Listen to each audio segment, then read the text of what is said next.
Welcome to the AEN Stories channel. I was 42 the summer the highway started talking back to me. It wasn't a voice, not exactly. More like the feeling you get when you've been on the road too long and the white lines develop personalities. Most folks think truckers like me chase distance. Truth is, we chase routine, the hiss when the air brakes set, the thunk when the fifth wheel locks, the smell of diesel and coffee in the inside of your cab after a good wipe down. You make a living moving other people's lives around the country and, if you're lucky, bring enough of it home that your own life still looks like yours. I drove out of Kansas City and ran a steady loop, KC to Denver to Albuquerque to Amarillo and back. The company paid on delivery, not stories, but if they paid on stories, I'd be rich. I'd learned how to sleep with 3 different kinds of train horns and how to set a phone timer for 22 minutes, the perfect power nap for the kind of tired that lives in your bones. I kept a tally of the best breakfast burritos between mile marker 140 and the state line. I knew which truck stop had a shower that didn't make you feel like you were borrowing someone's life. I married Megan when I was 33 and she was 27. We met in the least romantic way possible, a parts counter. I was picking up a fuel filter and she was selling it.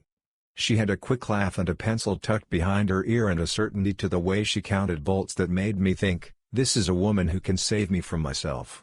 She could. She did. We moved into a rental on the east side and then into a small house with a front porch big enough for Halloween pumpkins and 2 thrifted lawn chairs. I tore out the ugly bushes that looked like they came with the mortgage and put in a couple of maples that will outlive me. She painted the kitchen the color of the inside of a lime, which sounded like a bad idea and turned out to be exactly right. People assume long-haul marriages are either made of steel or paper. Ours was daylight and phone calls. I called every night unless the mountain blocked the signal. When I had service, I sent them pictures, sunrise over a rest area, a diner sign shaped like a cow, a tiny cactus I claimed I'd adopt if it fit in the cup holder. On paydays I sent flowers because I'm corny that way, and on off weeks I shipped little things, jerky from New Mexico for her dad, a hat for her mom, a keychain for her brother, Dave, who never learned how to make money stick to him. When Dave got laid off from the tire shop, Megan asked if we could help with his rent for a month. It turned into 2. Then 4. I didn't love it. I did it, because that's what you do when your spouse says he's trying. I told myself, and Megan, that I was investing in luck coming back around. That's another thing truckers do, we keep track of luck like it's a ledger you can balance with effort. Megan took a job at a gym after the parts store changed hands. It suited her in all the ways retail hadn't. She likes people, likes making them feel like they could be 5% better if they just tweaked something small, shoulders down, core tight, you've got this. She started wearing ponytails and leggings that looked like space armor. She smelled like eucalyptus and laundry. She'd text me videos of old ladies deadlifting 20s and caption them hero, and I'd grin in a truck cab 1,000 miles away because she was right. We had our problems. Who doesn't? She'd say, you're away more than you're here, and I'd say, you're always at the gym, even when you're not, which is one of those sentences that sounds like truth and is mostly just fear and good clothes. We tried to see the other's math. I sent home more of my check. She sent more pictures from the house, new curtains, a thrifted lamp, a plant she swore I wouldn't kill. I flew home on a surprise weekend once and almost gave her a heart attack. We ate ribs and watched a game and fell asleep on the couch in a tangle of blankets like teenagers who got old somewhere between dessert and dishes. Those were good days. I've stopped pretending they weren't. The thing about trouble is it rarely knocks. It texts. It started small. Megan stopped picking up on her lunch break. She'd call me afterward with apologies and a story about a client who had a meltdown or a shipment of kettlebells that arrived and had to be inventoried by hand. She started taking the Camry, our family car, more on her off hours, which sounds like nothing until you've lived long enough with a person to know their patterns like you know your GPS voice. Tuesday afternoons used to be groceries and a long call with her mom. They became errands, said with a breeziness that had too much air in it. You okay? I'd ask. Yeah, she'd say. Just busy. Busy is America's favorite alibi. The company gave us a new app for fleet tracking that spring, and with it came a discount on consumer GPS for our personal cars. Insurance companies love when you let them in your pocket. I don't like the idea of anyone knowing where I am unless I tell them. But we had our Camry stolen off the block the year before and got it back 2 weeks later with a smashed window and a smell we never did get fully out. So when the agent said, "You can add your family car for a few dollars a month," I said fine and installed the little device under the dash, told Megan it was for theft, which was true. I set the app to ping if the car left the city between midnight and 5, and I forgot about it, the way you forget a lock you put on a gate until the day you need the key.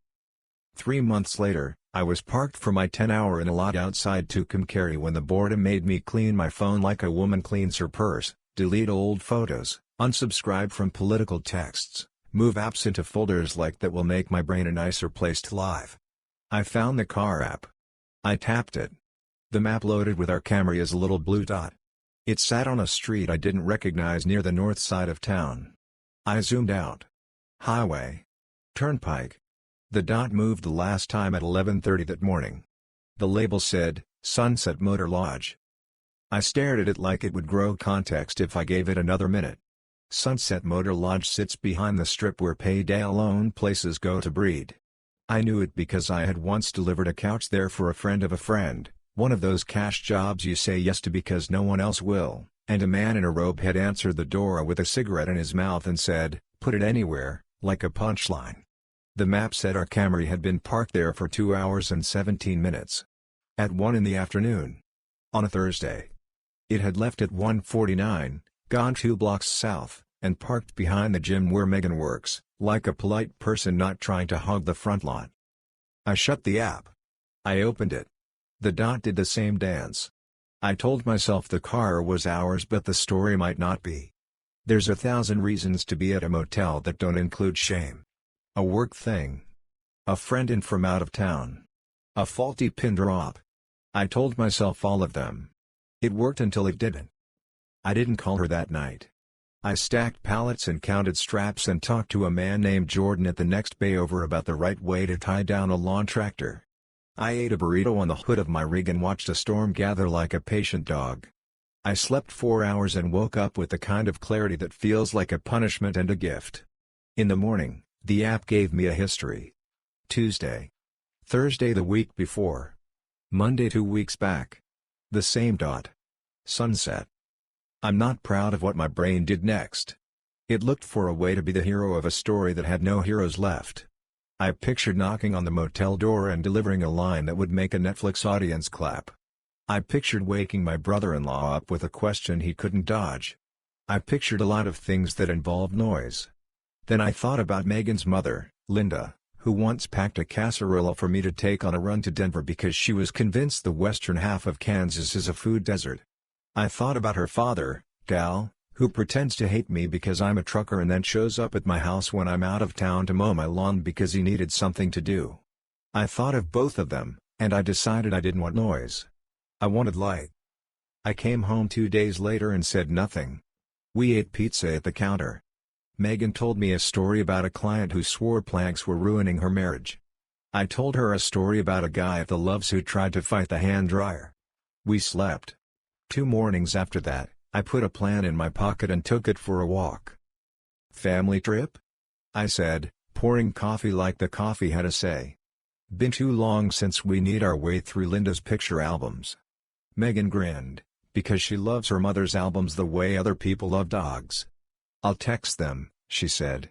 When? Saturday. She kissed my cheek. You sappy, she said.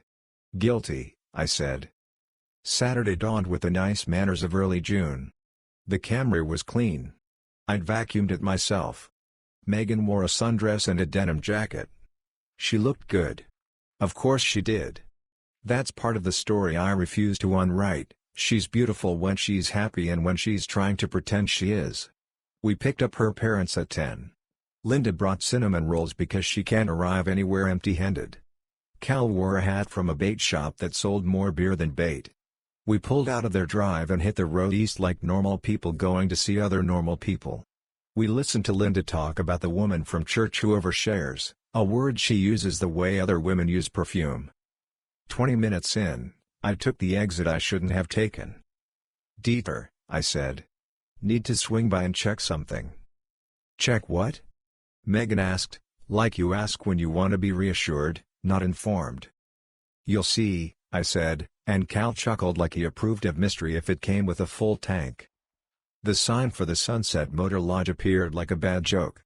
It's one of those low buildings with doors that open directly to the parking lot, built when people were smaller and cars were bigger. The E in Sunset flickers, has for years. A line of crepe myrtles tries and fails to dignify the place. I pulled in slow. I didn't look at Megan. I looked at the world ahead of me like it would tell me how to be a man. "What are we?" she began, and then she saw it. He was coming out of room 115 with a gym bag over his shoulder and a pair of sunglasses hooked in the collar of his t-shirt. Tall, tan in the way only indoor lighting can make you, because outside tan looks like work and this was a tan that looked like television. I'd seen him once, in the gym lobby, the day I surprised Megan with lunch. He'd smiled at me with the easy confidence of a man who has never been punished for liking himself. "His name is Brad." "Of course it is." He stopped in the doorway like a deer when the woods go silent. His face did that flicker thing you get when a smart bulb is dying. He looked at Megan, then at me, then at the older people in the back seat. The math ran across his face and came up the same no matter how he counted. Megan went pale. Not the pretty pale of women in movies. The paper kind, the shade that makes you think of hospitals and forms. She shook her head once, tiny, as if that could loosen the world from the hook it had found. "Lucas," she said. It was half plea, half warning. Linda made a sound I've only heard once, when a family I knew lost a child. It came from a part of her body that has nothing to do with language. "Oh, no," she said. Then, "No."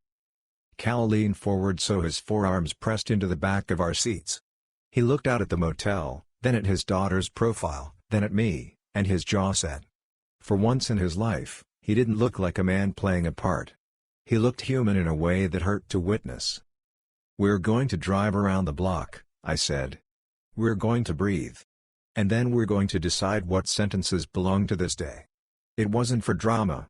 It was because I needed a minute so I wouldn't do what I could not forgive myself for later. We rolled past Brad like he was scenery.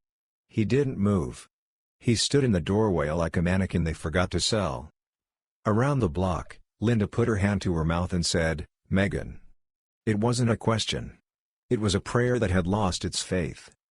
"I was lonely," Megan said, and the sentence came out the way it always does in this story, tiny truth dressed like an answer.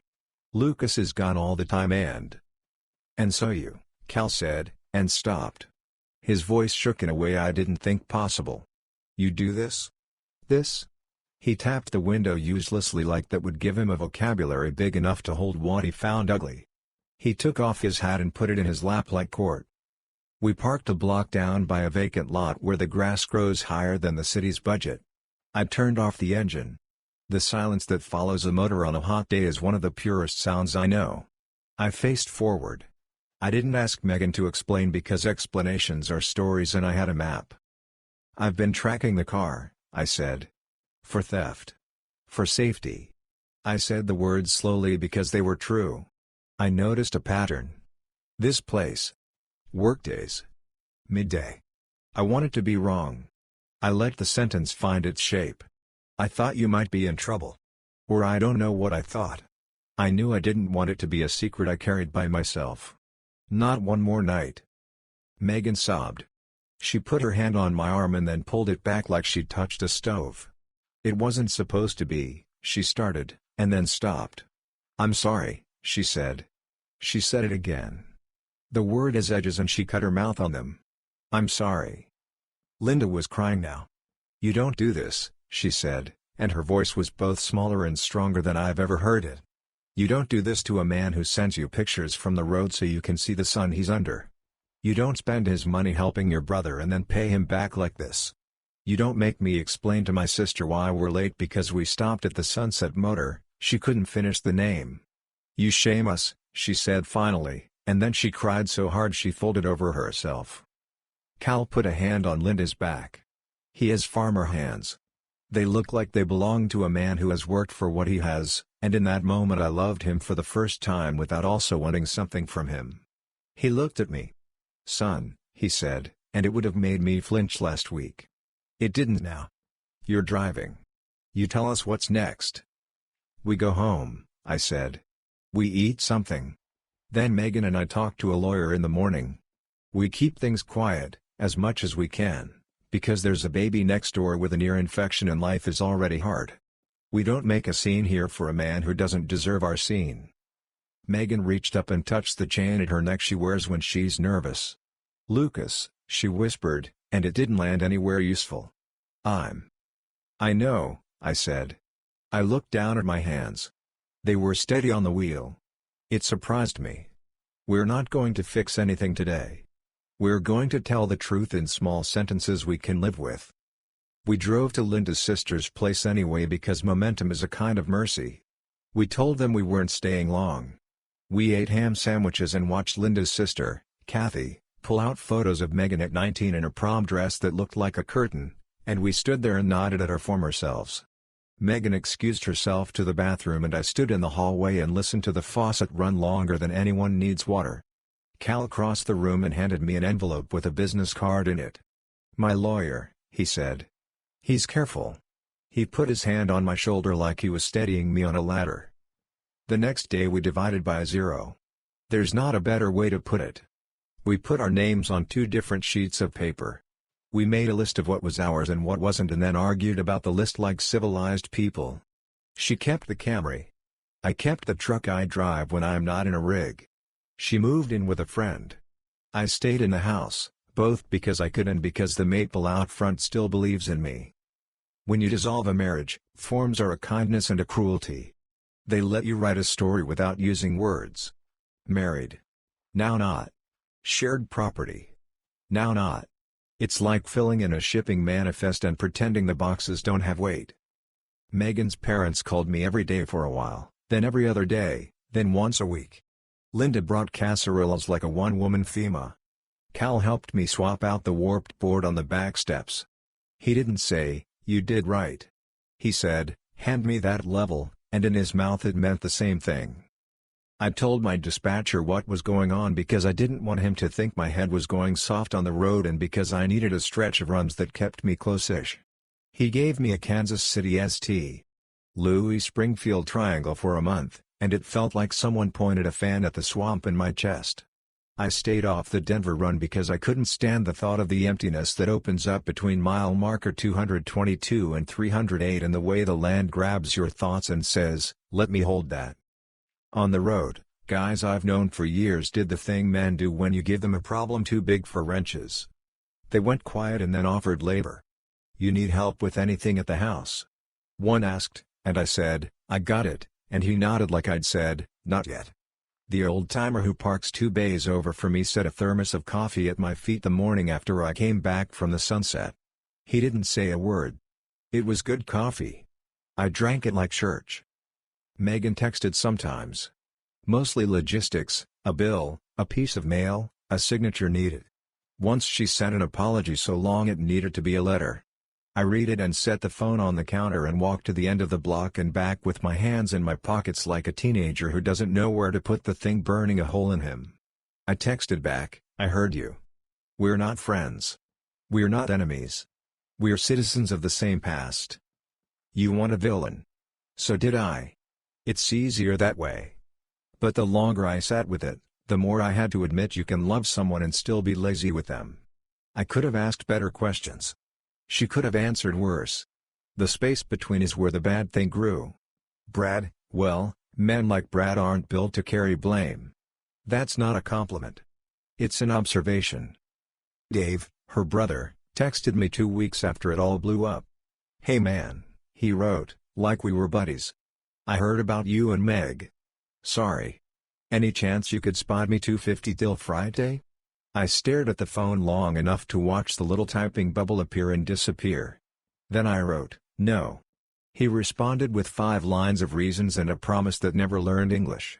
I wrote, again, "No." Then I blocked him. It felt like wrenching a rusted bolt and hearing it break free. The sound in my chest surprised me, relief, not guilt. What do you do after your life changes in a parking lot you didn't pick? If you're me, You make a list again, a better one this time.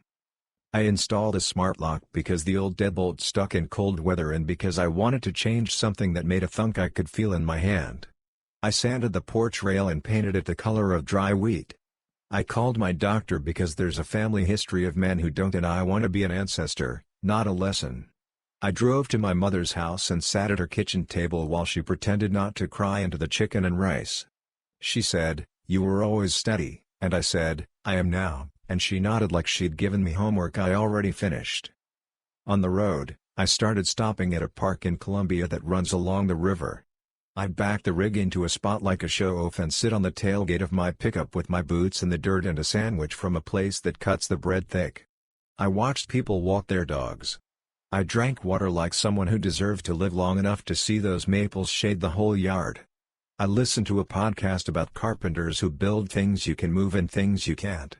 I said hey to a jogger with a golden retriever who looked like she'd borrowed the dog to try out the life that comes with it. Her name's Erin. We nodded at each other once a week for 2 months before she asked me about the truck. I told her the truth, it's a job, not a personality. She laughed. We went for coffee the next week and talked about stupid town politics and why people who own leaf blowers should have licenses.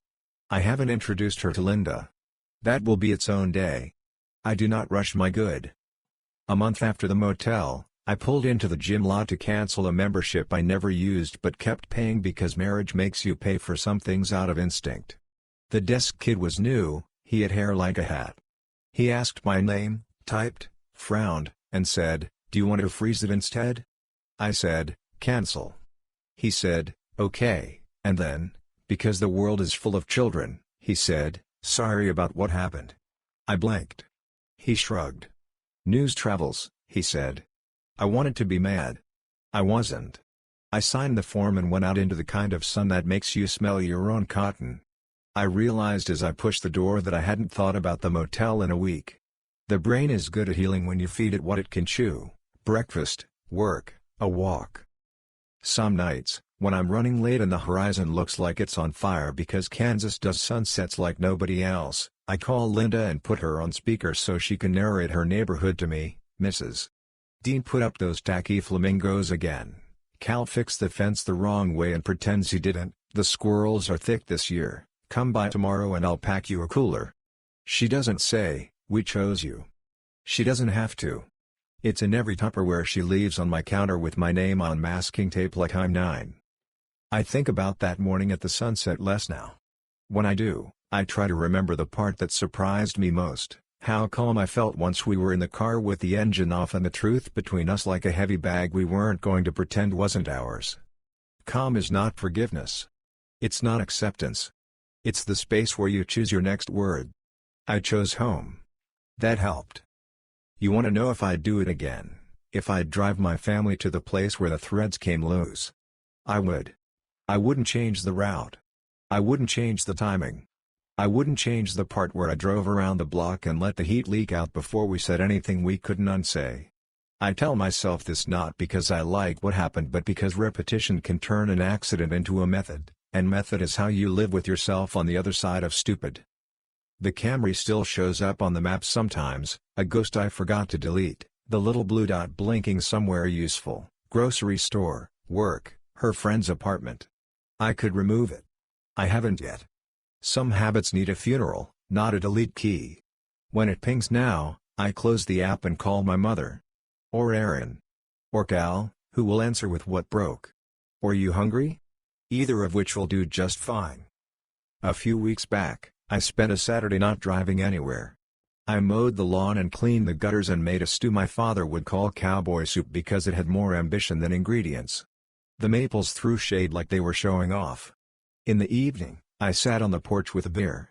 A neighbor kid rode by on a scooter and almost ate pavement and then didn't, and he looked around like someone should clap. I clapped. He grinned. The light went gold and pink, then the color of a bruise you can live with. I thought, not for the first time, that I have built a life that mostly suits me: a small house, a big truck, a handful of people who would answer if I called at 3 a.m. The road calls. I answer. I come home. I keep showing up. That's the job. That's the marriage I get to keep, with myself, with the parts of my town that know my name at the counter. When the highway talks back now, it doesn't say much. It asks small questions and lets me think while the miles unwind. Did you eat something green?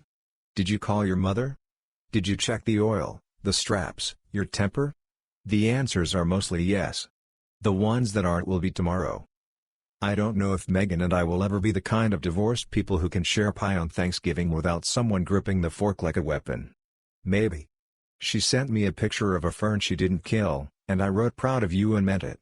She wrote thank you for not making a scene in front of my parents. I wrote they deserved the truth, not theater. She wrote I'm working on myself, and I didn't send the joke that came to mind because jokes are lighter than the work and I'm trying not to lift wrong. This is not a story with a twist, though it had one in a parking lot. It's a story about how people who wanted to be better sometimes aren't and how you keep a wheel straight when the wind hits the trailer sideways. It's about how a family can choose you even when the person you married didn't. It's about learning to trust a map that doesn't show you where you wanted to go but does not lie.